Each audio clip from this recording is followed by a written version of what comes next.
Hello बच्चों, मेरा नाम है मोहित और आपका स्वागत है हमारे यूट्यूब चैनल टू चैंपियन में। जैसा कि आप जानते हो, आप हो बीए फिफ्थ सेमेस्टर के विद्यार्थी और आपका जो पेपर होने वाला है international development and public economics का। कौन सा पेपर होगा?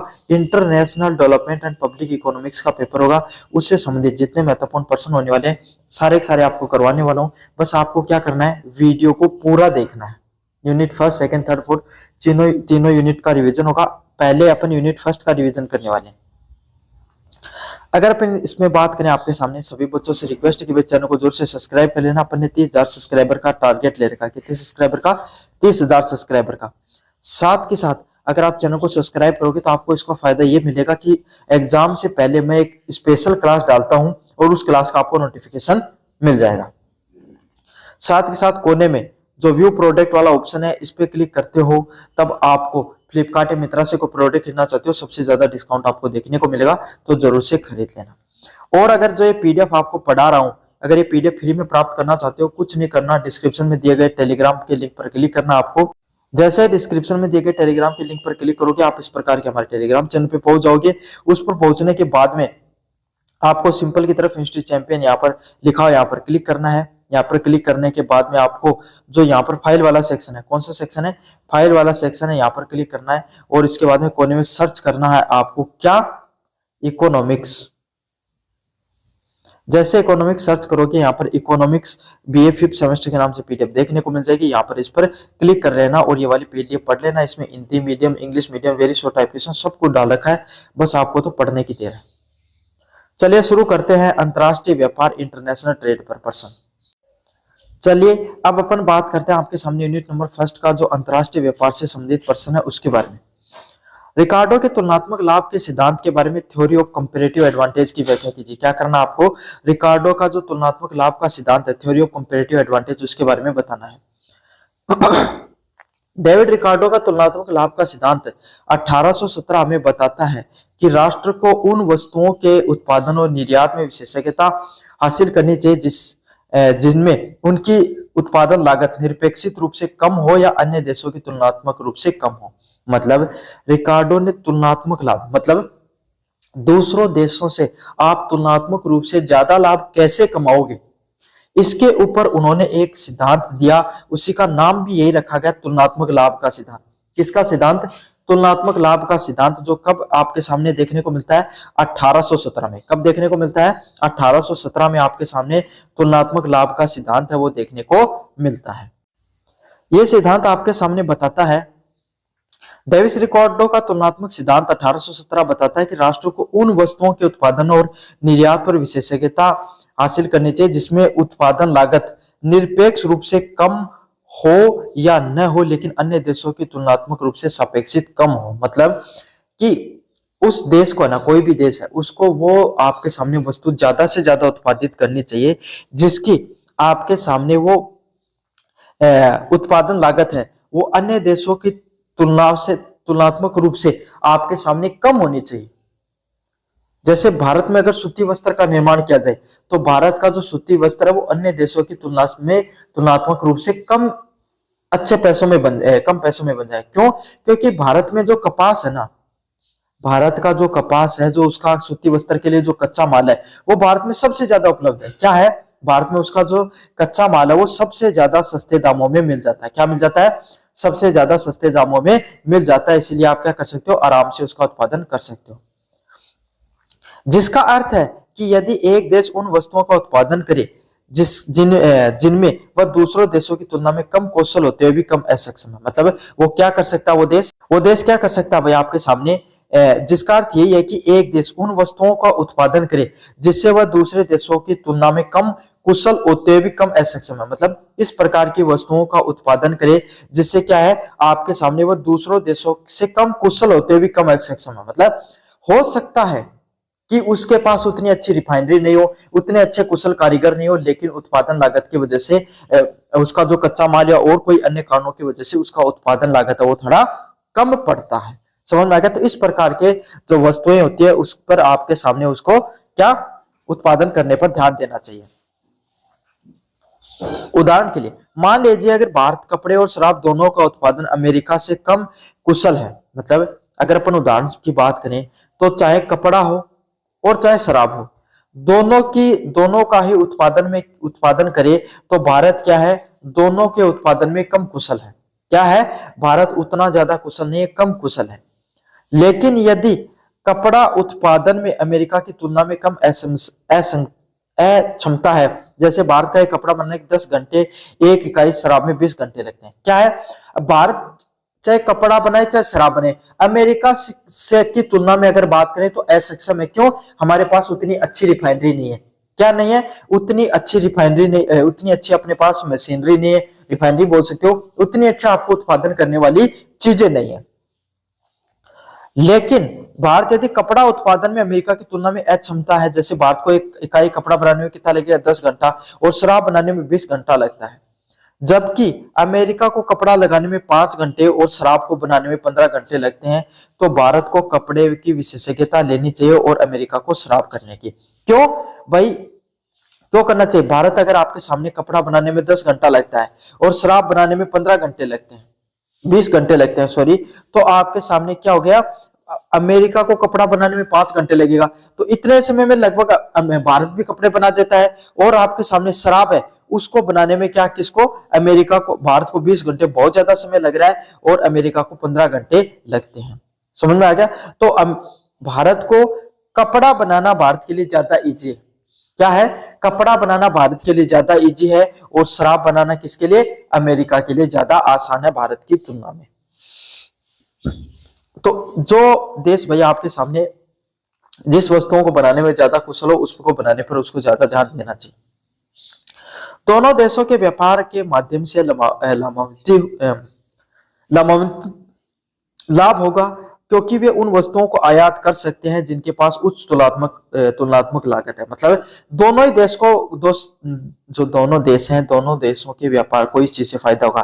क्या होगा, दोनों देश है, दोनों देश के व्यापार को ही इस चीज से फायदा होता है, क्योंकि वे उन वस्तुओं को आयात कर सकते हैं। क्या कर सकते हैं, एक देश से दूसरे देशों में उन सब वस्तुओं को वो भेज सकते हैं, जिससे उनके पास उच्च तुलनात्मक लागत है। क्या है, जिसके पास उनके पास उच्च क्वालिटी की या उच्च तुलनात्मक लागत वाले वस्तुएं हैं, उच्च तुलनात्मक लागत वाली वस्तुएं हैं। यह सिद्धांत निरपेक्षित लाभ की आवश्यकता के बिना व्यापार के लाभों को दर्शाता है। क्या दिखाता है, यह सिद्धांत हमें निरपेक्षित लाभ की, मतलब दूसरे से लाभ की उम्मीद के बिना हमें व्यापार में कैसे लाभ प्राप्त किया जा सकता है उसको दिखाता है, जिससे वैश्विक उत्पादन और उपभोग बढ़ता है। जिससे क्या होता है, पूरी दुनिया के अंदर आप क्या कर सकते हो, उत्पादन बढ़ा सकते हो। क्या कर सकते हो, पूरी दुनिया के अंदर आप उत्पादन और उपभोग बढ़ा सकते हो। क्या कर सकते हो, पूरी दुनिया के अंदर आप उत्पादन और उपभोग की वस्तुओं को बढ़ा सकते हो। चलिए अगले वाले प्रश्न की तरफ बढ़ते हैं। आपके सामने अंतरराष्ट्रीय मुद्रा कोष IMF और विश्व व्यापार संगठन WTO की भूमिका और प्रभाव पर चर्चा कीजिए। क्या करना आपको, अंतरराष्ट्रीय मुद्रा कोष, इंटरनेशनल मॉनेटरी फंड और विश्व व्यापार संगठन WTO की भूमिका और प्रभाव पर चर्चा करनी है आपको। चलिए पहले पढ़ते हैं आपके सामने IMF के बारे में। IMF एक अंतरराष्ट्रीय संगठन है जो वैश्विक मुद्रा सहयोग में बढ़ावा देता है। क्या करता है, पूरी जो IMF आपके सामने, पहली बात तो ये कि आप सबको पता है कि इंटरनेशनल ऑर्गेनाइजेशन है। कैसी ऑर्गेनाइजेशन है, एक इंटरनेशनल ऑर्गेनाइजेशन है जिसका काम यही है कि पूरी दुनिया के अंदर, इस दुनिया के अंदर जितने देश हैं सबके अंदर लेन देन से संबंधित वित्तीय सहयोग की जो भावना है उसको बढ़ाने का काम किसका है, IMF का है। किसका काम है भाई, IMF का काम है। एक प्रकार की इंटरनेशनल ट्रेड ऑर्गेनाइजेशन है जिसका काम यही है कि पूरी दुनिया के अंदर जो मौद्रिक सहायता है उसको प्रदान करना। ये पूरी दुनिया के अंदर वित्तीय स्थिरता सुनिश्चित करता है। क्या करता है, पूरी दुनिया के अंदर जो पैसे हैं, वित्तीय स्थिरता की, पूरी दुनिया के अंदर पैसों के मामले में जो स्थिरता है वो बनी रहे। अंतरराष्ट्रीय व्यापार को सुगम बनाना, सतत आर्थिक वृद्धि को विकास देना। क्या काम है, पूरी दुनिया के अंदर जो व्यापार है, क्या है, पूरी दुनिया के अंदर जो व्यापार है उसको क्या बनाया जाए, सरल और सुगम बनाया जाए। क्या किया जाए, पूरी दुनिया के अंदर जो व्यापार होता है उसको सरल सुगम बनाना, सतत आर्थिक वृद्धि को बढ़ावा देना। इस प्रकार से आर्थिक वृद्धि को बढ़ावा देना कि सभी लोगों का विकास हो, अपने देश के लोगों का भी और दूसरे देश के लोगों का भी क्या हो, इस चीज में विकास हो। उच्च रोजगार प्राप्त करता है और आपके सामने हर देश के लोगों को क्या हो, अच्छी मात्रा में आपके सामने रोजगार मिल सके। क्या हो सके भाई, उच्च मात्रा में लोगों को रोजगार मिल सके। समझ में आ गया। सभी देशों के लोगों को आपके सामने उच्च मात्रा में रोजगार मिले, इस चीज की भी बात को सुनिश्चित करता है। और गरीबी कम करने का प्रयास करता है कि सभी लोगों को रोजगार मिलेगा तो पैसा मिलेगा, और इससे क्या होगा भाई, आपके सामने जो गरीबी है वो धीरे धीरे कम हो जाती है। यह सदस्य देशों की भुगतान भुगतान संतुलन की समस्या, बैलेंस ऑफ पेमेंट का सामना करने और वित्तीय सहायता, ऋण प्रदान करने और नीतिगत सलाह देता है। कि इसका काम क्या क्या है, इसके जितने भी सदस्य देश हैं, इसके क्या है, जितने भी सदस्य देश हैं सबको किस चीज की राय देता है, भुगतान संतुलन की, बैलेंस ऑफ पेमेंट का सामना करने और वित्तीय सहायता की, ऋण प्रदान करता है। क्या करता है, इसके जितने भी सदस्य देश हैं उन सबको कैसे भुगतान में संतुलन प्राप्त किया जा सके, क्या हो सके, जो भुगतान है उसमें संतुलन कैसे प्राप्त किया जा सके, बैलेंस ऑफ पेमेंट की बात करता है, और वित्तीय सहायता प्रदान करने का काम करता है कि लोगों को क्या हो सके भाई, आपके सामने जो इकोनॉमिकली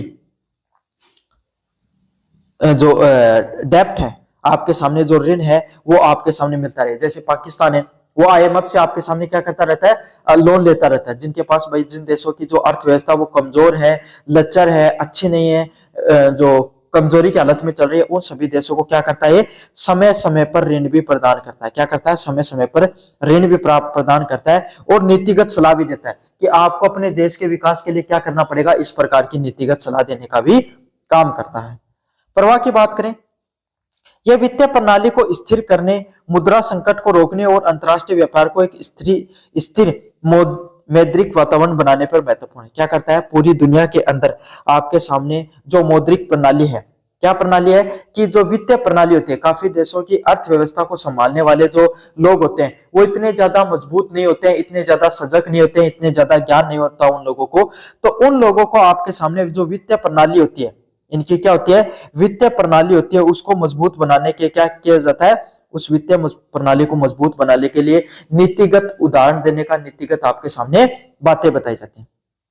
मुद्रा संकट रोकने का काम, किसका संकट, कौन सा संकट, मुद्रा संकट, मतलब लोगों के पास, जिन देशों के पास आपके सामने पैसे की कमी है भाई, वो पैसे का जो संकट है उसको रोकने का काम करता है और अंतरराष्ट्रीय व्यापार में एक स्थिर मौद्रिक वातावरण बनाने का काम करता है। क्या करता है, पूरी दुनिया के अंदर जो व्यापार है उस पर एक फिक्स, एक स्थिर कैसा वातावरण बन सके, मौद्रिक वातावरण बन सके, उसको ऐसा वातावरण बनाने पर भी मदद करता है।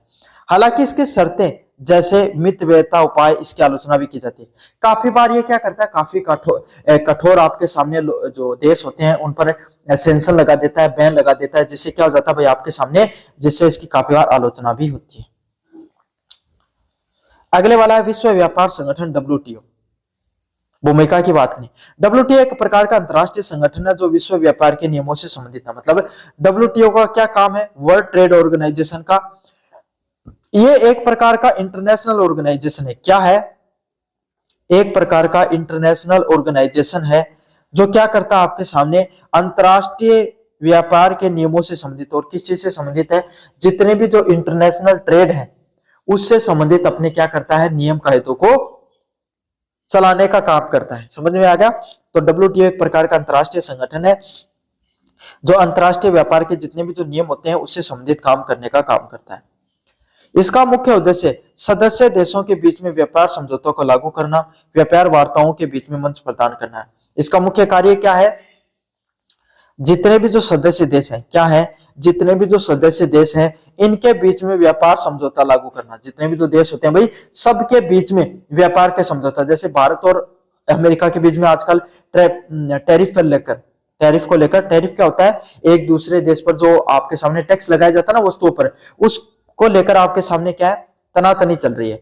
तो उनके जो समझौते करवाने का काम करवा सकता है। आपस में देशों में व्यापार वार्ता क्या होती है, आपस में देश एक दूसरे से व्यापार को लेकर वार्ताएं करें, है ना, उनको मंच प्रदान करने का काम करता है। दादो है, समझ में आ गया। व्यापार से संबंधित चीजों के लिए आपके सामने क्या है, दादो है, दो लोगन बैठा के सुलझोड़ोकरण को काम करे। व्यापार विवादों का निपटारा करना और राष्ट्रीय व्यापार नीतियों की समीक्षा करना, इसका काम क्या है, जो व्यापार से संबंधित, किससे संबंधित, आपके सामने जो व्यापार होता है, व्यापार से संबंधित जितने भी विवाद होते हैं, क्या होते हैं, व्यापार से संबंधित जितने भी विवाद होते हैं उनका निपटारा करता है। क्या करता है, व्यापार से संबंधित आपके सामने जितने भी विवाद होते हैं उनका निपटारा करता है। राष्ट्रीय व्यापार नीतियां, क्या राष्ट्रीय व्यापार नीतियों का क्या करता है, आपके सामने समीक्षा करने का काम करता है। तो विवादों का निपटारा करेगा, राष्ट्रीय व्यापार से संबंधित जितनी नीतियां हैं उनको समीक्षा करने का काम करता है। प्रभाव की बात करें, डब्ल्यूटीओ ने ट्रैफिक और नॉन गैर ट्रैफिक बाधाओं को कम करने के लिए वैश्विक व्यापार को उदार बनाने के लिए महत्वपूर्ण भूमिका निभाई है। क्या क्या है, डब्ल्यूटीओ ने, टीपीओ बोला मैंने, डब्ल्यूटीओ ने, वर्ल्ड ट्रेड ऑर्गेनाइजेशन ने टैरिफ और गैर टैरिफ, काफी बार क्या देश एक दूसरे पर अनचाहा अपने राजनीतिक लाभ लेने के लिए क्या कर देते हैं, ज्यादा से ज्यादा एक दूसरे देशों पर टैक्स लगाते रहते हैं। अमेरिका ये तो करना चाह रहा है इस समय, है ना, जिससे क्या होता है, जो वैश्विक व्यापार को उदार बनाने पर भूमिका निभाई है। जिससे क्या होता है, ये भाई आपके सामने डब्ल्यूटीओ वर्ल्ड ट्रेड ऑर्गेनाइजेशन वहां पर पहुंचता है और एक दूसरे देशों को समझाता है, और वहां पर व्यापार एक लोग एक दूसरे के साथ, देश एक दूसरे के साथ सही और अच्छे से टैरिफ लगाए, जिससे वहां के लोगों को भी नुकसान नहीं हो, महंगाई भी नहीं बढ़े, और आपके सामने अन्य चीजें भी अच्छे से हो, जिससे सदस्य देशों का व्यापार से लाभ हुआ। जिससे क्या है, जो अन्य सदस्य देश हैं उनको भी इसका लाभ होता है। इसके जितने भी सदस्य देश हैं वो एक दूसरे से बात करके क्या करते हैं, व्यापार करवाने की बात करते हैं। इसमें एक अधिक पूर्व अनुमानित और एक पारदर्शी विश्व व्यापार प्रणाली अपनाई। इसने क्या किया, आपके सामने एक अधिक पूर्व अनुमानित मतलब पहले से अनुमानित और पारदर्शी वैश्विक व्यापार प्रणाली को अपनाया। इसने क्या किया है, बहुत ही शानदार पूरी दुनिया के अंदर जो व्यापार प्रणाली है उसको अपनाने का काम किया है। हालांकि विकासशील देश के हितों की अनदेखी बहुत सी अंतरराष्ट्रीय कंपनियों के पक्ष में होने के कारण इसकी आलोचना भी होती है। काफी बार ये क्या करते हैं, आपके सामने इसके जो सदस्य है वो कहीं ना कहीं बड़ी बड़ी कंपनियां उससे मिले होते हैं, और जो छोटे छोटे देश है उसको क्या कर देता है, ये उसके हक में फैसला नहीं करता है। क्या नहीं करता है, उसके हक में फैसला नहीं करता है, इसलिए इसकी काफी बार आलोचना भी होती है।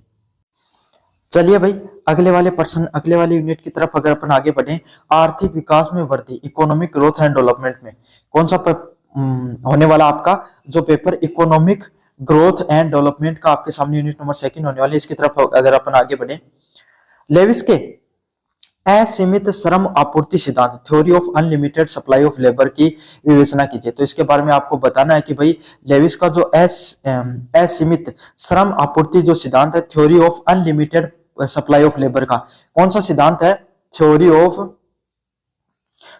Of unlimited supply of labour का जो आपके सामने पेपर होने वाला है, इससे संबंधित आपको बताना है। आर्थर लेविस का असीमित श्रम आपूर्ति सिद्धांत है 1954 आर्थिक विकास का एक द्वैतात्मक मॉडल है। मतलब जो आर्थर जो लेविस है उनके द्वारा जो असीमित श्रम आपूर्ति सिद्धांत, मतलब अगर आप लगातार किस प्रकार से लगातार श्रमिकों से काम करवा सकते हो, कैसे श्रम का उत्पादन आप असीमित रूप से कर सकते हो, क्या कर सकते हो, असीमित रूप से आप श्रम का उत्पादन कैसे कर सकते हो, उनका जो असीमित श्रम उत्पादन का जो सिद्धांत है 1954 का, वो क्या कहता है, ये आर्थिक विकास का द्वैतवादी मॉडल है। कैसा मॉडल है, द्वैतवादी मॉडल है।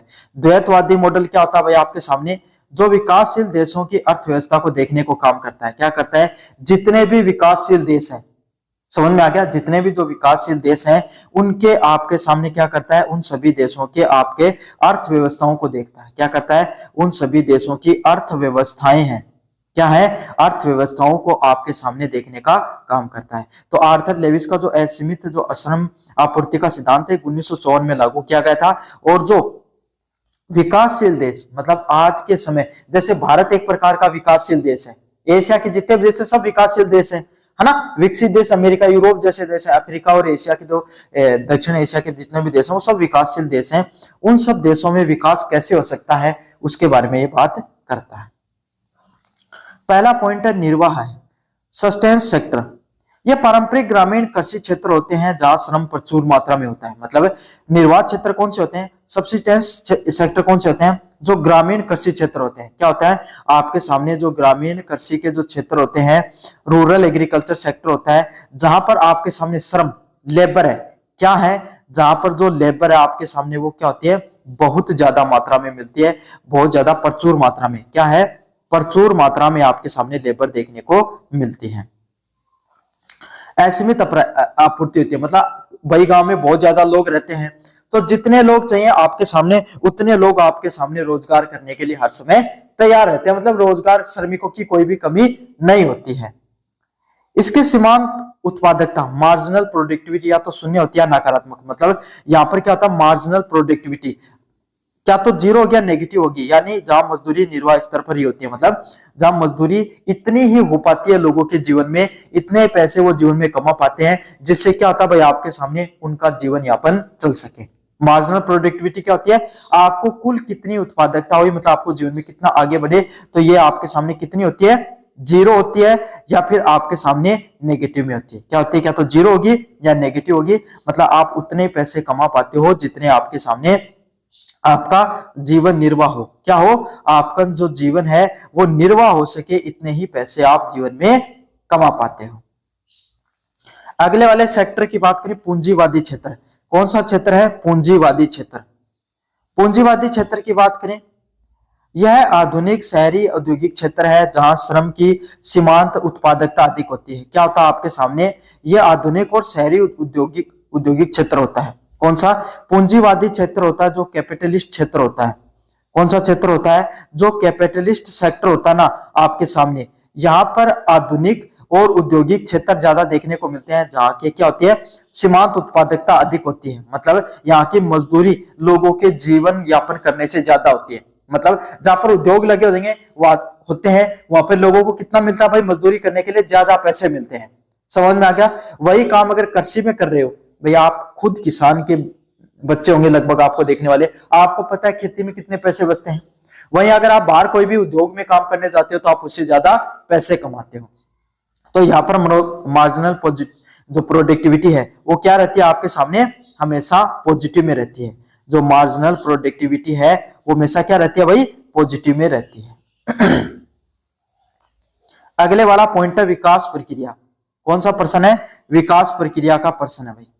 क्या कहता है, लेविस के अनुसार विकास तब होता है जब पूंजीवादी क्षेत्र निर्वाह क्षेत्र से अतिरिक्त श्रम को अवशोषित करते हैं। लेविस का क्या कहना है, कोई भी देश में विकास कब होता है, कोई भी देश में विकास जब होता है जब पूंजीवादी क्षेत्र, कौन सा क्षेत्र, पूंजीवादी क्षेत्र, पैसे वाले लोग हैं, पूंजीवादी लोग आपके सामने निर्वाह क्षेत्र से अतिरिक्त श्रम अवशोषित करते हैं, जहां पे निर्वाह क्षेत्र का श्रम सीमांत उत्पादकता शून्य होती है। विकास वही होगा भाई जब आप पूंजीवादी क्षेत्र, मतलब आप जितना पैसा कमा रहे हो वो आपके जीवन निर्वाह से क्या होना चाहिए, हमेशा ऊपर होना चाहिए। भाई एक बात बताओ, अगर थारे घर 100 रुपए की जरूरत है, 100 रुपए कमा पा रहे हो तो कभी जिंदगी में आगे बढ़ पाओगे, कदे कौन बढ़ पाओ, कद बढ़ पाओगा। 100 रुपए की थारे घर जरूरत है, 150 रुपया कमा पा रहे हो, तब 50 रुपया थी सेविंग कर पाओगा और तभी आगे बढ़ पाओगा। इस श्रम को स्थानांतरित करने के लिए कृषि उत्पादन पे कोई नकारात्मक प्रभाव नहीं पड़ता है। पूंजीवादी क्षेत्र से सस्ता असीमित श्रम उच्च लाभ उत्पादन करता है, जिसे फिर से निवेश किया जा सकता है और पूंजीवादी क्षेत्र का विस्तार होता है और अधिक श्रम अवशोषित होता है। विकास प्रक्रिया क्या कहती है आपके सामने, श्रम को स्थानांतरित करने से कृषि उत्पादन पे अगर आप क्या कर सकते हो, जो लोग कृषि में काम कर रहे हैं, क्या कर रहे हैं, एक तो जो कृषि का क्षेत्र होता है ना वहां पे जरूरत 5 लोगों की होती है, लेकिन वहां पर 7 लोग काम कर रहे होते हैं।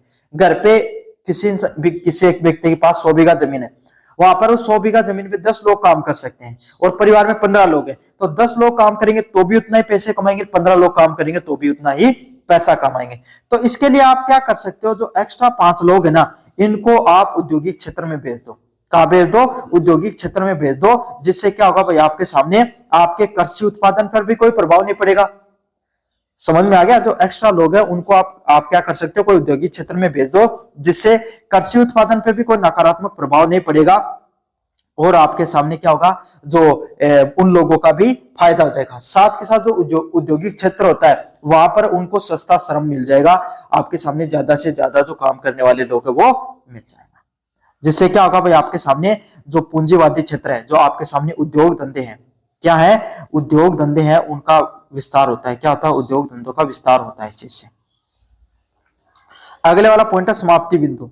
यह प्रक्रिया तब तक चलती रहती है जब निर्वाह क्षेत्र में अतिरिक्त श्रम समाप्त नहीं हो जाता है और पूंजीवादी क्षेत्र में बढ़ती मजदूरी का भुगतान करना पड़ता है। मतलब यह प्रक्रिया लगातार चलती रहेगी जिसमें निर्वाह क्षेत्र का अतिरिक्त समाप्त नहीं हो जाता, मतलब जब तक कृषि में करने वाले एक्स्ट्रा लोग हैं, जब तक वो औद्योगिक क्षेत्र में शिफ्ट नहीं हो जाते तब तक ये प्रक्रिया आप करते रहो।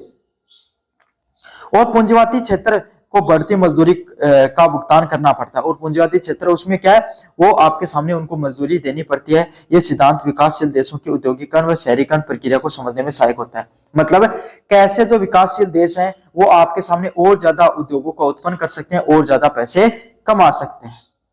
समझ में आ गया। अगले वाला पॉइंट आपके सामने आर्थिक विकास के मापन के प्रमुख उपायों के बारे में बताइए। क्या बताना है, आर्थिक विकास को मापने के लिए कौन कौन से प्रमुख उपाय होते हैं उसके बारे में आपको बताना है। चलिए, आर्थिक विकास, इकोनॉमिक डेवलपमेंट एक बहुआयामी अवधारणा है जिसमें न केवल मात्रात्मक वृद्धि होती है बल्कि गुणात्मक वृद्धि भी शामिल होती है। मतलब जो इकोनॉमिक डेवलपमेंट होता है, कौन सा डेवलपमेंट होता है, जो इकोनॉमिक डेवलपमेंट होता है, समझ में आ गया, जिसमें न केवल आपके सामने मात्रात्मक मतलब ना सिर्फ मात्राओं में बढ़ता है बल्कि गुणात्मक वृद्धि भी होती है। कौन सी वृद्धि होती है, गुणात्मक वृद्धि भी देखने को मिलती है। जिसका मुख्य उपाय कुछ इस प्रकार से, आप किस प्रकार से आप जो गुणात्मक जो वृद्धि है वो कर सकते हो, किस प्रकार से होता है। पहला होता है सकल घरेलू उत्पाद या जीडीपी। क्या कर सकते हो, जो ग्रोस डोमेस्टिक प्रोडक्ट है और ग्रोस नेट प्रोडक्ट होता है प्रति व्यक्ति के हिसाब से, उसमें वृद्धि कर सकते हो। यह किसी देश के कुल आर्थिक गतिविधियों का सबसे सामान्य माप है। मतलब जीडीपी और जीएनपी आपके सामने कोई भी देश की जो आर्थिक गतिविधियां होती हैं, क्या होती हैं, कोई भी देश की जो आर्थिक गतिविधियां होती हैं उसको मापने का सबसे सस्ता और सबसे सटीक मापन होता है। किसके द्वारा, जीडीपी और जीएनपी के द्वारा आप क्या कर सकते हो, कोई भी देश की अर्थव्यवस्था को सबसे सरलता से माप सकते हो। जिस जनसंख्या को विभाजित करने पर औसत आय मिलती है, जिससे क्या होता है, आप कैसे नाप सकते हो, कोई भी जनसंख्या है उसकी कुल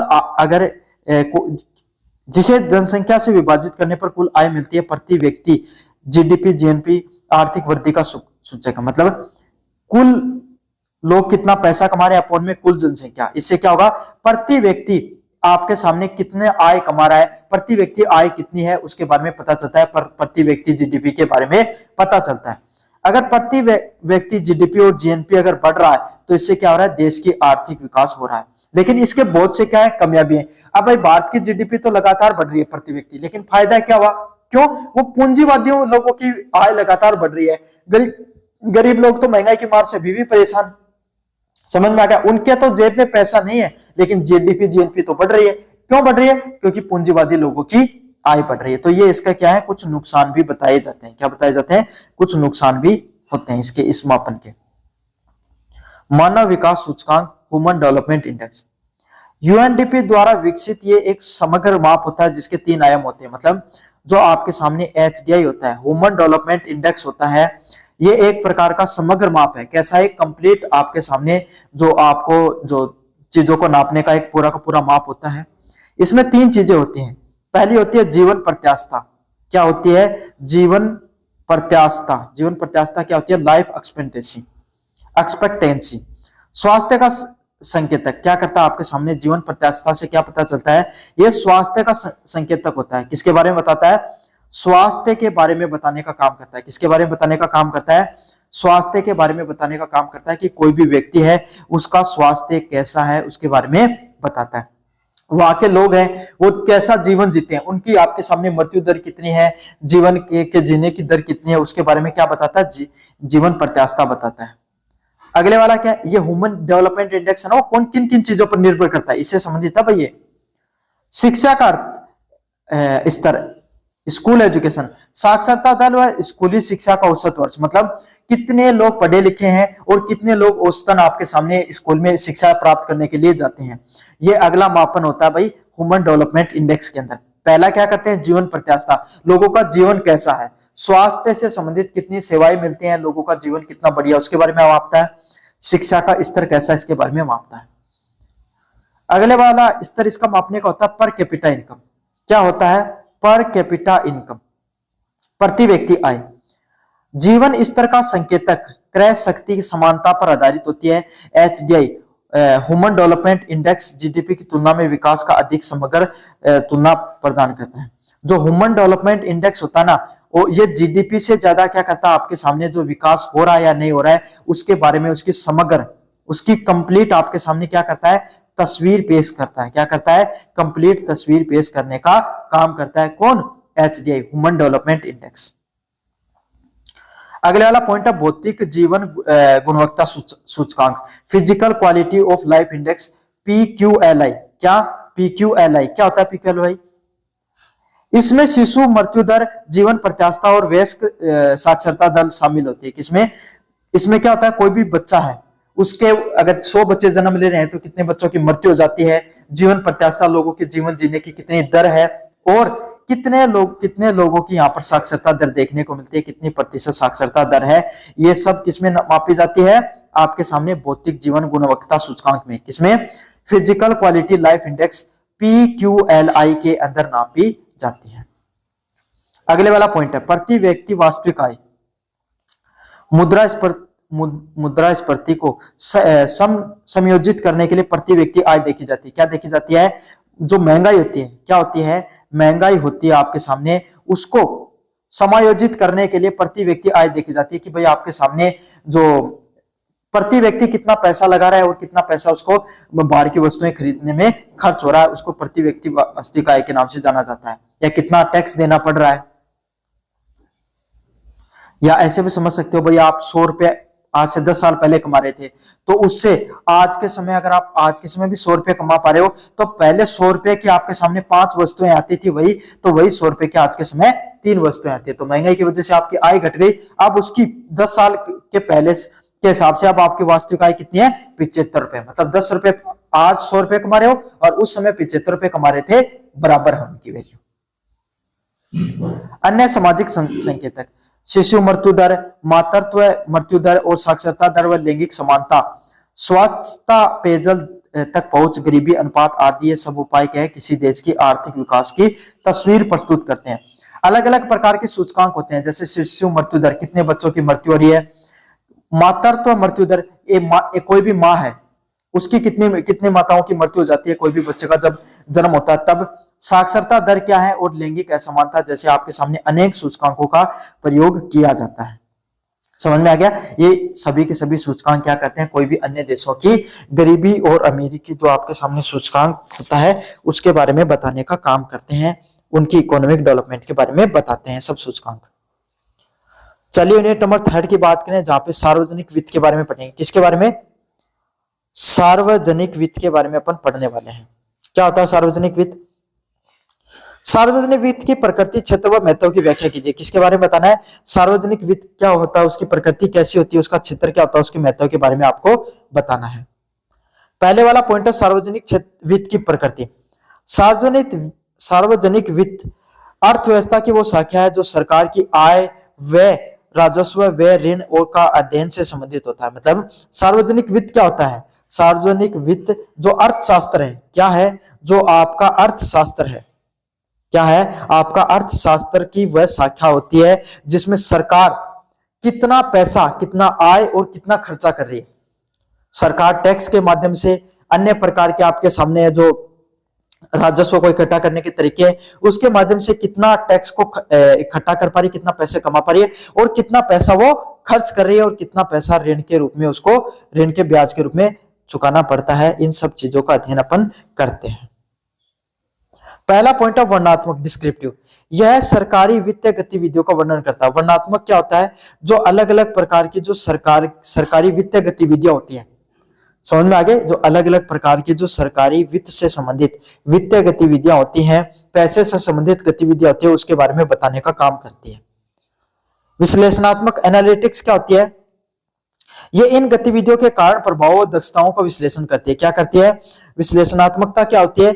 जो अलग अलग प्रकार की जो गतिविधियां होती हैं, इसमें अपन कोई भी घटना घटी तो उसके पीछे क्या कारण थे, उनके क्या प्रभाव थे, और उनकी दक्षताओं का आपके सामने क्या करती है? उनको एनालिसिस करने का काम करती है।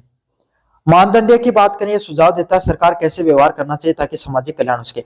देखो, कोई भी सरकार की आर्थिक गतिविधियों को समझने के 3 मापक होते हैं। पहला होता है वर्णनात्मक, सरकार वित्तीय गतिविधियों का वर्णन करता है। वर्णनात्मक, डिस्क्रिप्टिव क्या होता है? सरकार ने कौन कौन सी गतिविधियां की, है ना, उन सभी वित्तीय गतिविधियों के बारे में कौन डिस्क्राइब करता है? ये जो डिस्क्रिप्टिव या वर्णनात्मक जो डिस्क्रिप्शन होता है, वो क्या, जो वर्णनात्मक डिस्क्रिप्शन होता है वो यही बताता है कि सरकार के द्वारा कौन कौन सी वित्तीय गतिविधियां की गई। इसके द्वारा ये कौन बताता है? ये वर्णनात्मक बताता है। अगले वाला है विश्लेषणात्मक। कौन सा है? विश्लेषणात्मक। अब विश्लेषणात्मक क्या करता है, जो अलग अलग प्रकार की जो गतिविधियां की गई उनके पीछे क्या कारण थे, उनके क्या प्रभाव थे और उनके द्वारा जो क्या दक्षता दिखाई गई उसके बारे में बात करता है। समझ में आ गया? अलग अलग प्रकार की गतिविधियों के पीछे क्या कारण थे, क्या प्रभाव थे और क्या दक्षता थे, उन सबको एनालिसिस करने का काम करता है।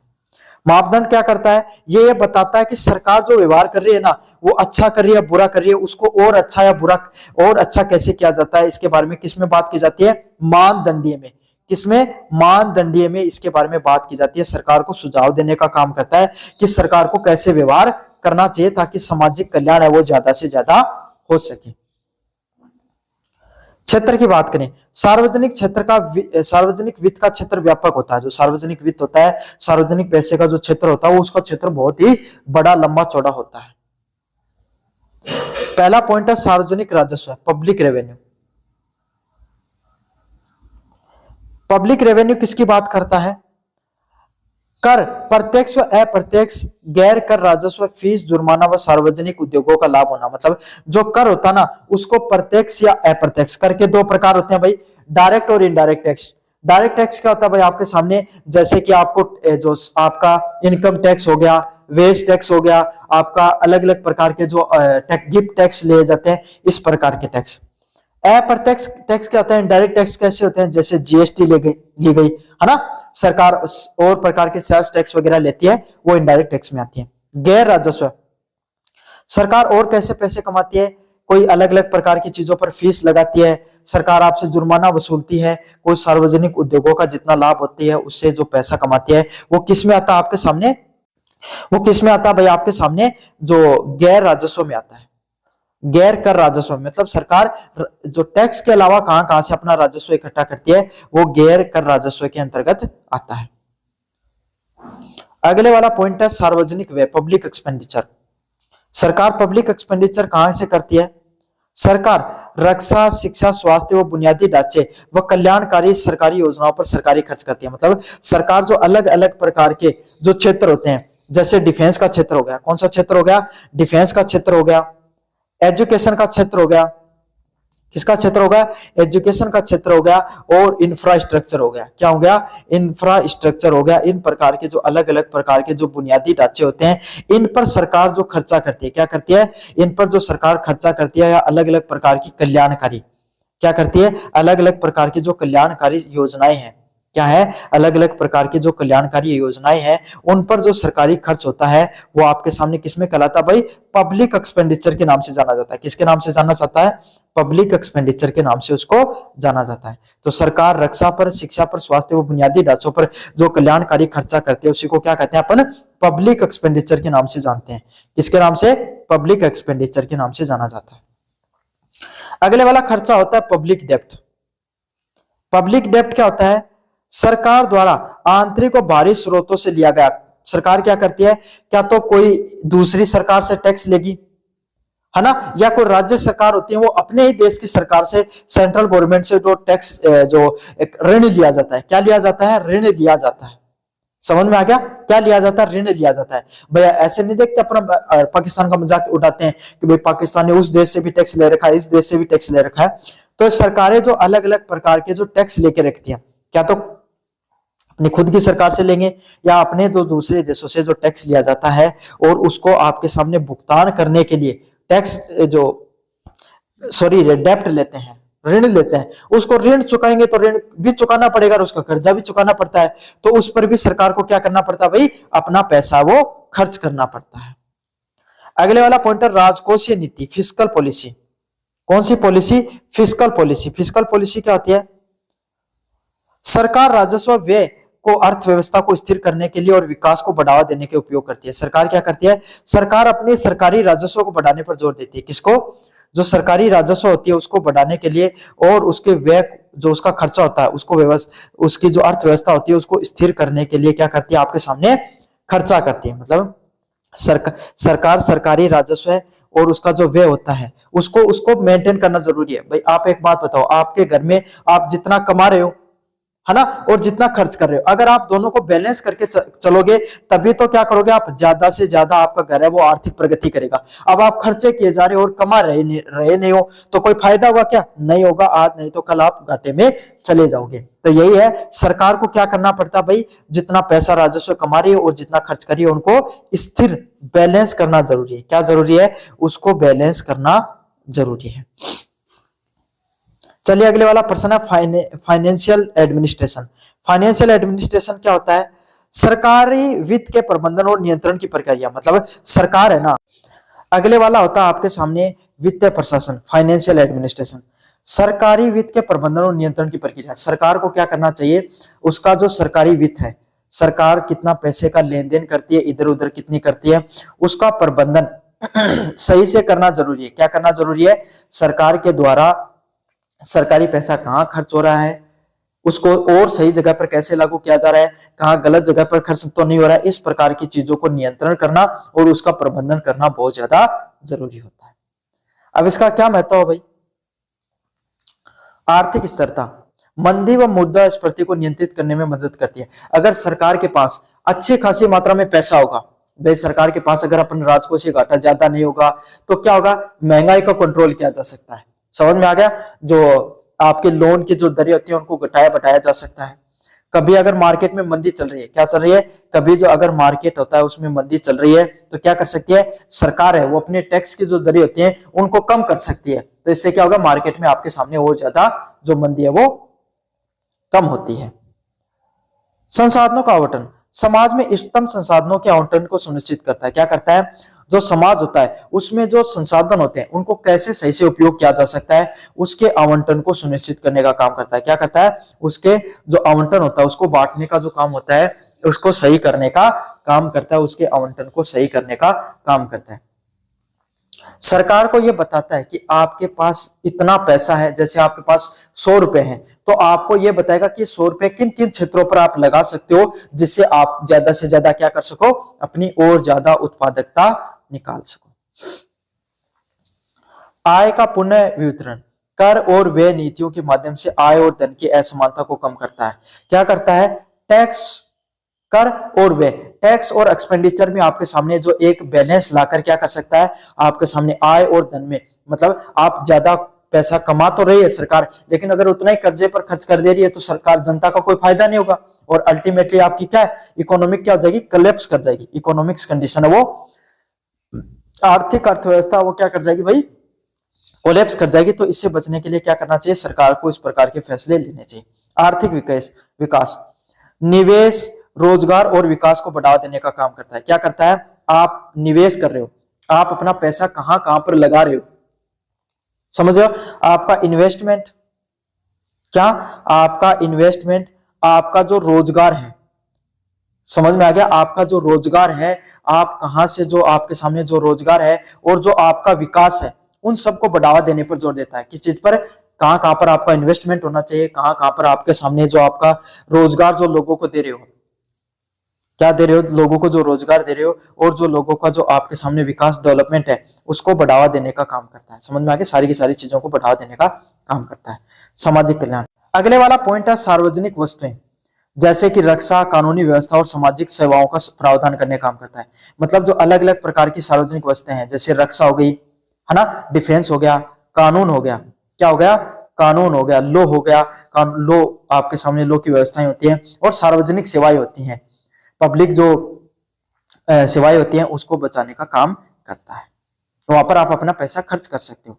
चलिए अगले वाला प्रश्न है प्रत्यक्ष और अप्रत्यक्ष कर, डायरेक्ट और इनडायरेक्ट टैक्सेस के बीच में अंतर को स्पष्ट कीजिए और जीएसटी के महत्व पर चर्चा कीजिए। क्या बताना आपको, डायरेक्ट और इनडायरेक्ट टैक्स क्या होते हैं, क्या बताना है, डायरेक्ट टैक्स और इनडायरेक्ट टैक्स क्या होते हैं, इसके बारे में आपको विस्तार से बताना है।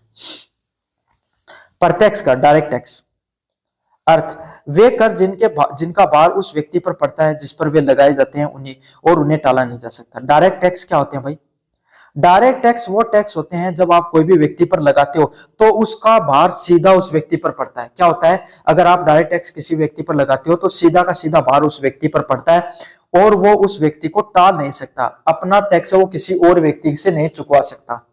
समझ में आ गया। अब आप कहोगे सर टैक्स ही है तो दूसरे व्यक्ति से कैसे चुकाएगा, तो मैं आपको बताऊंगा आगे, इसको एक अच्छे उदाहरण के माध्यम से आपको बहुत अच्छे से पता चलेगा, पहले ये समझ लो। बस ये डेफिनेशन है, इसको अच्छे से समझ लेना। विशेषताएं, भार और भुगतान एक व्यक्ति, मतलब सरकार अगर किसी पर अगर ये जो डायरेक्ट टैक्स लगाती है उसका भार एक व्यक्ति पर पड़ता है और उसको भुगतान भी एक व्यक्ति को करना पड़ता है। क्या करना पड़ता है? एक ही व्यक्ति भुगतान करता है और एक ही व्यक्ति उस पर क्या लगाता है, उस एक व्यक्ति पर ही वो भार पड़ता है उसका। सामान्यतः है प्रगतिशील और आय बढ़ने पर दर बढ़ती है। क्या होती है? सामान्यतः प्रगतिशील होता है, मतलब एक व्यक्ति से आपके सामने क्या होता है, ये धीरे धीरे समय के साथ आपका बढ़ता रहता है। अगर आप जितनी ज्यादा आपकी आय, इनकम टैक्स है, आपकी आय बढ़ती रहेगी, इनकम टैक्स का स्लैब भी आप पर बढ़ता रहता है। उदाहरण के लिए आयकर, निगम कर व संपत्ति कर, तो अलग अलग प्रकार के टैक्स होते हैं, जिसमें इनकम टैक्स समझ में आ गया, आपका जो संपत्ति कर होता है, आपका वेल्थ टैक्स हो गया, इस प्रकार के जो टैक्स होते हैं वो इसके अंतर्गत आते हैं भाई। लाभ की बात करें, आय को पुनः वितरण करने में सहायक, मुद्रास्फीति को नियंत्रण में कुछ हद तक प्रभावित होता है। क्या करता है ये जो डायरेक्ट टैक्स होता है, इसका लक्ष्य यही होता है कि जो अमीर और गरीबों के बीच में जो खाई होती है उसको कम किया जा सके। क्या किया जाए? अमीर और जो गरीब लोग हैं, क्या है, अमीर और जो गरीब लोग हैं उनके बीच में जो इतनी बड़ी खाई होती है उसको आप क्या कर सकते हो, इसके माध्यम से कम कर सकते हो। उसको कम करने में मदद करता है मुद्रास्फीति, मतलब महंगाई, जो महंगाई होती है उसको कम करने में मदद करता है। क्या करता है? महंगाई को कम करने पर मदद करता है। तो आय को पुनः वितरण करने पर मदद करता है और महंगाई को नियंत्रण करने पर भी मदद करता है। हानि की बात करें, बचत और निवेश को हतो उत्साहित कर सकता है और संग्रह लागत अपेक्षाकृत कम होती है। मतलब बचत, आपके जो सेविंग और इन्वेस्टमेंट है ना, वो आपके सामने क्या होती है, आपकी कम होती है। भाई पहले आप क्या कर सकते, 4 लाख रुपए बच सकते थे, लेकिन अब आपके नहीं बच पा रहे, क्योंकि आपकी बचत और जो निवेश है उसको क्या करता है, कम करने का काम करता है। अगले वाला है अप्रत्यक्ष कर, इनडायरेक्ट टैक्स। अब इनडायरेक्ट टैक्स क्या होता है,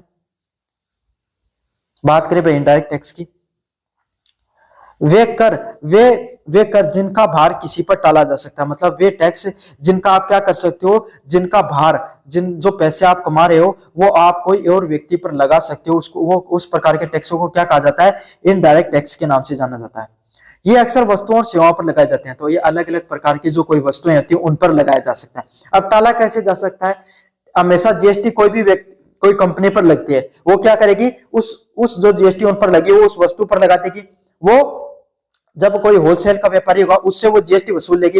होलसेल का व्यापारी आपके सामने जो नीचे वाला जो डिस्ट्रीब्यूटर होता है उससे वसूल लेगा और डिस्ट्रीब्यूटर कस्टमर से भी वसूल लेगा। तो इस हिसाब से अंतिम तरीके से एक दूसरे पर एक जो जीएसटी होती है वो वसूली जाती है और अंतिम पे जो आपके खरीदार होता है उस पर ये जीएसटी है वो पड़ती है। तो इसीलिए इस जो इनडायरेक्ट टैक्स वो होते हैं जो क्या होते हैं, एक से दूसरे व्यक्ति पर उनको टाला जा सकता है और ये अक्सर वस्तुओं और सेवाओं पर लगते हैं, अलग अलग प्रकार की जो सर्विस होती है उन पर लगते हैं। विशेषताएं, भार एक पर भुगतान दूसरे के द्वारा किया जाता है, मतलब कोई भी व्यक्ति है उस पर एक व्यक्ति पर भार लगता है लेकिन भुगतान क्या कर सकता है, उसको दूसरा व्यक्ति कर सकता है। कंपनी पर लगा था लेकिन किसने किया, जो खरीदार है उस पर उसने उसको भुगतान किया है। सामान्यतः प्रतिगामी, आय के सापेक्ष गरीबों पर अधिक भार। तो इसका क्या होता है भाई, आपके सामने मैंने बताया ना, जो खरीदने वाले व्यक्ति उस पर ज्यादा भार पड़ रहा है। तो किस पर ज्यादा भार है, जो गरीब व्यक्ति होते हैं इन पर इनडायरेक्ट टैक्स का ज्यादा नुकसान होता है, उनको ज्यादा इसका नुकसान पहुंचता है। किस पर, जो गरीब व्यक्ति होते हैं उनको आपके सामने इनडायरेक्ट टैक्स है उनसे ज्यादा परेशानी होती है, उनको ज्यादा इसका नुकसान होता है। उदाहरण के लिए जीएसटी हो गया, सेल्स टैक्स हो गया, आपके सामने कस्टम टैक्स हो गया, सब इसी के उदाहरण होते हैं। उदाहरण, व्यापक आधार, संग्रह में आसानी और सभी वर्गों में योगदान। मतलब हर व्यक्ति, भाई इससे क्या हो जाता है, चाहे इनकम टैक्स तो हर व्यक्ति पर नहीं लगा सकते लेकिन इनडायरेक्ट टैक्स हर व्यक्ति पर लगता है, इसलिए क्या होता है, सभी वर्ग इसमें क्या होते हैं, टैक्स को देने पर मदद करते हैं। महंगाई बढ़ा सकता है और गरीबों पर अधिक बोझ, इससे क्या होता है, महंगाई बढ़ती है और गरीबों पर और अधिक जो आपके सामने बोझ है वो पड़ता है। चलिए अगले वाला, इसमें अपन जीएसटी के बारे में पढ़ेंगे भाई। एकल राष्ट्रीय बाजार, जीएसटी ने भारत में एक राष्ट्र एक कर प्रणाली में बदल दिया। क्या कर दिया है, जो जीएसटी ने क्या कर दिया है, एक राष्ट्र एक देश और एक कर, क्या, एक देश एक नेशन और वन नेशन वन टैक्स के नाम से पॉलिसी है, जिसमें क्या होती है, वस्तुएं और सेवाओं की मुक्त आवाजाही सुनिश्चित हुई। ये दिखाने की बात है, ऐसा कुछ नहीं हुआ है, वो पहले से भी ज्यादा कॉम्प्लेक्स बना दिया जीएसटी को। लेकिन ये बताया जाता है भाई आपको, तो उससे मतलब है। कास्केडिंग प्रभाव से उन्मूलन, इसमें विभिन्न चरणों से लगने वाले टैक्स, जैसे टैक्स ऑन टैक्स की कास्केडिंग को समाप्त कर दिया। पहले क्या होता था, एक गवर्नमेंट, पहले हरियाणा सरकार टैक्स लेती थी, फिर राजस्थान सरकार भी टैक्स ले रही थी, तो टैक्स पर टैक्स लगते रहते थे, लेकिन फिर भी वो टैक्स जीएसटी से तो कम थे, है ना। आज के समय जीएसटी तो बहुत ज्यादा नुकसानदायक हो रही है, हर व्यक्ति परेशान है इससे। इसमें वस्तुओं की अंतिम लागत कम हुई, इससे क्या हुई, वस्तुओं की अंतिम लागत है वो कम हुई है, ऐसा कागजों पर दिखाया गया है। पारदर्शिता, कर प्रणाली अधिक पारदर्शी और सरल हुई है, इसमें स्लैब बना दी गई, 8% का स्लैब, 18% का स्लैब और 30% का स्लैब, 2-3 स्लैब भी बनाए गए हैं, जिससे क्या होता है भाई आपके सामने अब ज्यादा गफलेबाजी नहीं हो सकती, आपके सामने पारदर्शिता और बढ़ गई है। कार्याधार का विस्तार, अधिक व्यवसायों के औपचारिक कर के दायरे में लाएगा, मतलब ज्यादा, बस इसका फायदा यही हुआ है, सरकार को इसका बहुत फायदा हुआ है, ज्यादा से ज्यादा जो व्यापारी वर्ग है उसको टैक्स के दायरे में लेकर आ गया। पहले क्या होते थे, लोग कम टैक्स देते थे, लेकिन जीएसटी ने क्या कर दिया, लगभग हर व्यापारी को टैक्स के दायरे में लेकर आ गया। राजस्व वृद्धि, लंबी अवधि में सरकार के राजस्व में वृद्धि, सरकार को बहुत फायदा है, सरकार को इससे खूब रेवेन्यू का क्या होता है, कलेक्शन देखने को मिलता है। ईज ऑफ डूइंग बिजनेस, व्यापार करने में आसान हुई, जीएसटी करके लगाने सुधारों से ऐतिहासिक कदम के रूप में माना गया। चलिए अगले वाले यूनिट की तरफ बढ़ते हैं, यूनिट नंबर 4 की तरफ। किसकी तरफ बढ़ते हैं, यूनिट नंबर 4 की तरफ बढ़ते हैं, जहां पर सार्वजनिक व्यय, सार्वजनिक ऋण व राजकोषीय नीति से संबंधित प्रश्न देखने को मिलते हैं। किससे संबंधित, सार्वजनिक व्यय, सार्वजनिक ऋण व राजकोषीय जो नीति होती है उससे संबंधित प्रश्न देखने को मिलते हैं। पहला प्रश्न है सार्वजनिक व्यय, पब्लिक एक्सपेंडिचर, किससे संबंधित, पब्लिक एक्सपेंडिचर के सिद्धांत और इसके उत्पादन व विवरणों का के प्रभावों की व्याख्या कीजिए। क्या बताना आपको, जो सार्वजनिक व्यय होता है, पब्लिक एक्सपेंडिचर होता है, क्या होता है पब्लिक एक्सपेंडिचर, उसके क्या क्या सिद्धांत होते हैं, उसके उत्पादन व वितरण के जो अलग अलग प्रकार के प्रभाव होते हैं उसके बारे में बताना है। अच्छा प्रश्न है, कैसा प्रश्न है, मोस्ट इंपोर्टेंट प्रश्न है, इसके बारे में अपन विस्तार से देखेंगे। सार्वजनिक व्यय के सिद्धांत, सार्वजनिक व्यय सरकार द्वारा किया गया खर्च के मुख्य सिद्धांतों को सुनिश्चित करता है। सार्वजनिक व्यय क्या करता है, सार्वजनिक व्यय सरकार के द्वारा जो अलग अलग प्रकार के जो पैसे खर्च किए जाते हैं उनके जितने भी जो मुख्य सिद्धांत होते हैं, क्या होते हैं, उनके जितने भी जो मुख्य सिद्धांत होते हैं सभी के सभी मुख्य सिद्धांतों के बारे में बताता है। बताना चाहता है कि खर्च कुशलतापूर्ण और समाज का सर्वोत्तम हित में हो, मतलब सार्वजनिक व्यय बताता है कि सरकार जितने भी जो खर्चे करती है अलग अलग जगह पर, वो खर्चे आपके सामने कहां पर होने चाहिए, अगर वो खर्चे कहां पर होंगे तो उससे ज्यादा लोगों को फायदा होगा और उसका ज्यादा से ज्यादा जो फायदा वो लोगों को पहुंचे।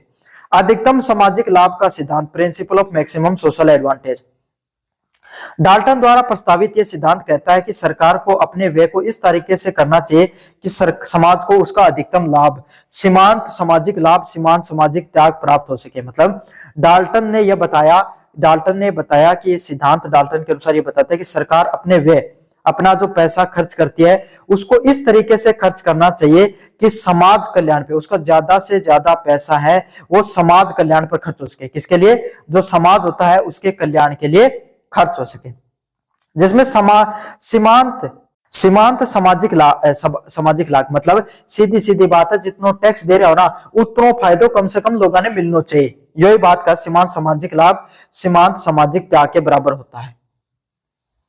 उत्पादकता का सिद्धांत, वह उत्पादक होना चाहिए जिससे अर्थव्यवस्था की उत्पादन क्षमता बढ़ सके। क्या होना चाहिए, जो एक्सपेंडिचर है, जो व्यय है वो उत्पादन होना चाहिए जिससे अर्थव्यवस्था का उत्पादन क्षमता बढ़ सके। तो जो एक्सपेंडिचर है उससे उत्पादक होना चाहिए कि कुछ ना कुछ निकल कर आना चाहिए। सरकार अपना हेल्थ इंफ्रास्ट्रक्चर अच्छा करे, सरकार एजुकेशन पे पैसा खर्च करे, सरकार रिसर्च व डेवलपमेंट पे पैसा खर्च करे। किस पे, रिसर्च एंड डेवलपमेंट पे पैसा खर्च करे।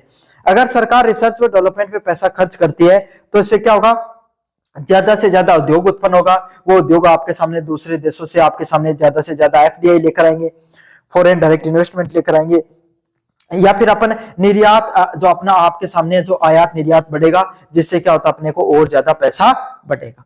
तो सरकार को अपना पैसा वो सही जगह पर खर्च करना बहुत ज्यादा जरूरी होती है। मित व्यय का सिद्धांत, फिजूल खर्ची से बचना चाहिए। तो सरकार होती है ना, सरकारों को जो अलग अलग प्रकार की जगह पर जो फिजूल खर्ची पर की जाती है, मतलब जहां जरूरत नहीं है वहां पर भी सरकारें पैसा खर्च कर देती हैं, इस प्रकार की फालतू फिजूल खर्ची से बचना चाहिए। क्या करना चाहिए, इस प्रकार की जो फालतू की जो फिजूल खर्ची होती हैं उन इस प्रकार की फालतू की फिजूल खर्ची से बचना बहुत ज्यादा जरूरी है, मित व्ययता से बचना जरूरी होता है। प्रतिफल का सिद्धांत, व्यय से समाज को पर्याप्त प्रतिफल मिलना चाहिए। अगर सरकार, अगर जो लोग हैं वो अपना टैक्स दे रहे हैं, अपना उनके पास भाई अपना जो उनका खर्चा है उससे वो बचाकर अपना क्या करें, अपने जो प्रॉफिट को बचाकर वो सरकार को टैक्स दे रहे हैं, तो सरकार इंफ्रास्ट्रक्चर डेवलपमेंट पे इस प्रकार से पैसा खर्च करे कि लोगों को लगे कि इन्होंने जो लोगों को लगे कि इन्होंने जो पैसा खर्च किया है, उन्होंने जो लोगों ने पैसा जो आप सरकार को दिया है उसका उनको फल मिल रहा है। क्या मिल रहा है? उसका उनको कोई ना कोई फल मिल रहा है। इसके बारे में सरकार है उसको सोचना चाहिए। विवरण का सिद्धांत, व्यय से आय और धन की असमानता कम होनी चाहिए। क्या होनी चाहिए? खर्चे से आय और धन की असमानता कम होनी चाहिए। व्यय से आय और धन की जो असमानता देखने को मिलती है वो कम होनी बहुत ज्यादा जरूरी है। उत्पादन पे प्रभाव सकारात्मक, सरकार क्या करे भाई, जो उत्पादन, जो प्रोडक्शन हो, जो लोगों के द्वारा जो प्रोडक्शन की जो पावर होती है वो बढ़े। कैसे बढ़ेगी? जब अपन बुनियादी ढांचा मजबूत करेंगे। सरकार सड़क, बिजली, शिक्षा, स्वास्थ्य और व्यय के उत्पादन पर निवेश बढ़ाए। क्या करे सरकार? अलग अलग प्रकार का इंफ्रास्ट्रक्चर डेवलपमेंट, जैसे सड़क, अगर सड़क अच्छी, सरकार अच्छी सड़क बनाएगी तो इससे क्या उद्योग धंधों में विकास होगा, लोग आसानी से परिवहन है वो आपके सामने क्या होगा, अच्छा होगा आपके सामने, जिससे लोगों को फायदा मिलेगा। बिजली, हर घर तक आपके सामने बिजली पहुंचेगी या उद्योग धंधों के पास बिजली पहुंचेगी तो इससे क्या होगा, लोगों को अपना काम करने में आसानी होगी। शिक्षा, सरकार शिक्षा और स्वास्थ्य पर पैसा खर्च करती है तो लोग क्या रहते हैं आपके सामने, लोगों की उत्पादकता बढ़ती है। क्या होती है? लोगों की उत्पादकता बढ़ती है, और लोगों की उत्पादकता बढ़ती है तो इससे क्या होता है आपके सामने, लोग और ज्यादा पैसे कमा पाते हैं। अगले वाला पॉइंट, अनुसंधान और विकास, रिसर्च एंड डेवलपमेंट। किस पर पैसा खर्च करना चाहिए? सरकार को रिसर्च एंड डेवलपमेंट पर पैसा खर्च करना चाहिए। अगर सरकार रिसर्च और डेवलपमेंट पे पैसा खर्च करती है तो नवाचार को बढ़ावा मिलता है। किसको? नई नई टेक्नोलॉजी आती है। क्या होता है? नई नई प्रकार की टेक्नोलॉजी आपके सामने देश में देखने को मिलती है, और ये जो नई नई टेक्नोलॉजी होती है इनका क्या फायदा होता है?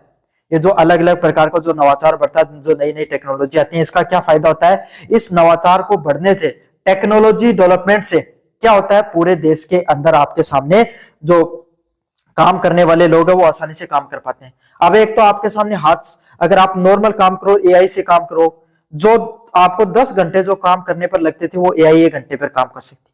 समझ में आ गई? तो सरकार अगर नई नई तकनीकें लेकर आती है लोगों के बीच में तो उन लोगों की उत्पादकता बढ़ती है और सरकार को भी फायदा होता है, सरकार को भी टैक्स ज्यादा मिलता है। चलिए, प्रतिफल का सिद्धांत, वैसे समाज को पर्याप्त प्रतिफल मिलना चाहिए। जो सरकार अगर क्या कर रही है, अगर पैसा खर्च कर रही है तो लोगों को उसका फल भी मिलना चाहिए। क्या मिलना चाहिए? प्रतिफल मिलना भी जरूरी है। क्या मिलना जरूरी है? प्रतिफल मिलना भी जरूरी है। लोगों को उसका फायदा मिलना भी बहुत ज्यादा जरूरी है। अगर सरकार पैसा खर्च करी है तो लोगों को फायदा भी मिलना चाहिए उसके बदले। वितरण का सिद्धांत, वैसे आय और धन में असमानता कम होनी चाहिए। क्या होनी चाहिए?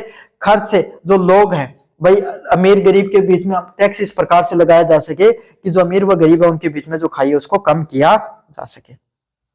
उत्पादन का लाभ,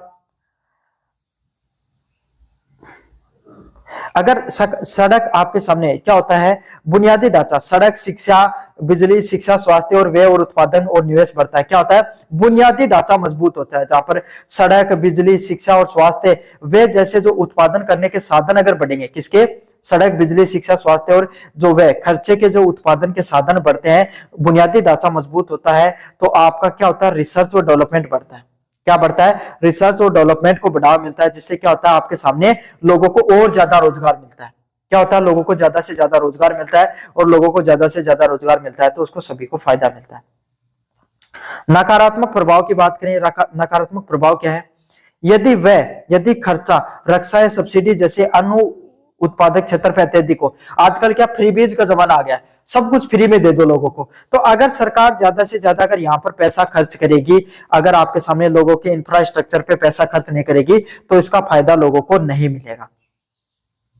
क्राउड सीडिंग आउट, सरकारी उधार से निजी निवेश के लिए पूंजी कमी हो सकती है। क्या हो सकती है? अगर आप सरकार ज्यादा से ज्यादा पैसा क्या करेगी, अगर ब्याज के रूप में लेती रहेगी तो इससे भी नुकसान पहुंचता है।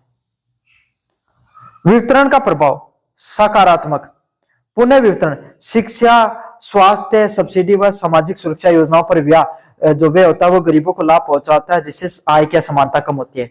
तो सरकार अगर शिक्षा, स्वास्थ्य, सब्सिडी जैसी चीजों पर पैसा खर्च करती है, सामाजिक सुरक्षा जैसी योजनाओं पर, तो इससे जो गरीब आम तबका होता है उन तक पैसा पहुंचता है, जिससे क्या होती है, जो अमीर व गरीब के बीच में जो खाई होती है, क्या होती है, अमीर व गरीब के बीच में जो खाई होती है वो कम होती है, जिससे आय की असमानता वो होती है और समाज का कमजोर वर्ग भी सशक्त बनता है।